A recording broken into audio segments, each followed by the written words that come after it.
2026-এর বিধানসভা নির্বাচনে তৃণমূল কংগ্রেসের আর ডিজে বাজানো হলো না।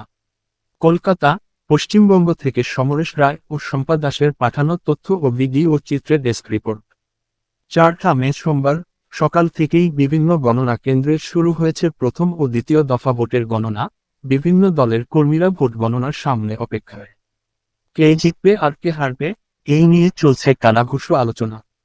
তাহার মধ্যে কিছু কিছু জায়গায় গন্ডগোলের সৃষ্টি বিজেপি ও তৃণমূল কর্মীদের মধ্যে। সকালের দিকে তৃণমূল কর্মীরা গণনা কেন্দ্রের সামনে থাকলেও বেলা যত বাড়ছে বিজেপি প্রার্থীরা যত এগিয়ে, তৃণমূল কর্মীদের আর দেখা পাওয়া যায় না। বেলা 12টা বাজার সাথে সাথে একের পর এক বিজয় উল্লাসে মেতে ওঠেন বিজেপি কর্মীরা এবং আবির খেলায় মেতে ওঠেন।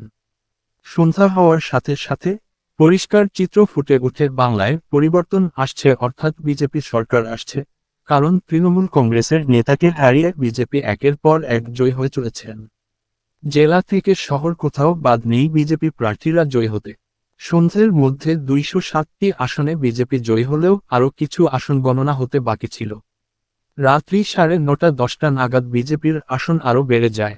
শুধু তাই নয়, মাননীয় মুখ্যমন্ত্রী 15,000-এর উপর ভোটে হেরে গিয়েছেন। বিরোধী দল নেতা শুভেন্দু অধিকারীর কাছে হেরে গিয়েছেন মাননীয় মুখ্যমন্ত্রী খুব কাছের এবং ঘনিষ্ঠ অরূপ বিশ্বাস, দেবাশিস কুমার, ব্রাত্য বসু, সুজিত বোস, ইন্দ্রনীল সেন, রত্না চ্যাটার্জি, সায়ন্তিকা ব্যানার্জি, শ্রেয়া পাণ্ডে, লাভলি মিত্র সহ বহু তৃণমূল প্রার্থী। 2026-এর সত্যিকার পরিবর্তন এনে দিয়েছে জনগণ। ডবল ইঞ্জিন সরকার গড়তে প্রধানমন্ত্রী নরেন্দ্র মোদী ও স্বরাষ্ট্রমন্ত্রী অমিত শাহ বাংলার মানুষকে শুভেচ্ছা জানিয়েছেন এবং তারা বারবার বলেছেন 40 দিনের মাথায় আমরা যা যা বলেছি সেটাই করব। কিছু জায়গায় তৃণমূল কংগ্রেস জিতলেও ডবল ইঞ্জিন সরকার তৈরি যে হচ্ছে সেটা আজ জনগণের রায় বুঝিয়ে দিয়েছেন। একদিকে যখন ভোট গণনা শুরু এবং বিজেপির জয় এগিয়ে চলেছে, তাহার সাথে সাথে নবান্নের বিভিন্ন করিডোর কেন্দ্রীয় বাহিনী দিয়ে ঘিরে দেওয়া হয়েছে, যাহাতে কেউ নবান্ন থেকে কোন নথি বের করে নিয়ে যেতে না পারে। শুধু তাই নয়, নবান্ন থেকে যারা বেরিয়ে আসছেন তাদের সমস্ত কিছু চেক করে তবে ছাড়া হচ্ছে। অন্যদিকে সাংবাদিকদের প্রশ্নের উত্তরে বিরোধী দলনেতা শুভেন্দু অধিকারী এই জয়ের ব্যাপারে প্রশ্ন করা হলে তিনি বলেন, এ জয় জনগণের জয়, বিজয় নরেন্দ্র মোদীর জয়, জয় স্বরাষ্ট্রমন্ত্রীর জয়।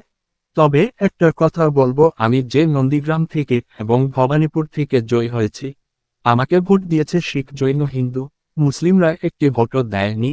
মুসলিমরা ভোট দিয়েছে হিজাব পরা মমতা বন্দ্যোপাধ্যায়কে, যিনি জোর গলায় বলেছিলেন আমরা 200-র বেশি আসনে জয়ী হব, কিন্তু জনগণ তার উল্টোটা করে দিয়েছেন। বাংলার পরিবর্তন আনতে, নারীদের সুরক্ষা দিতে, তাই জনগণ ঘাসফুল উড়ে পদ্মফুলকে আনলেন। জনগণের কাছে কৃতজ্ঞ এবং বিজেপি কর্মীদের কাছে কৃতজ্ঞ যারা দিনরাত পরিশ্রম করে এই পরিবর্তন এর লক্ষ্যে পৌঁছে দিয়েছেন।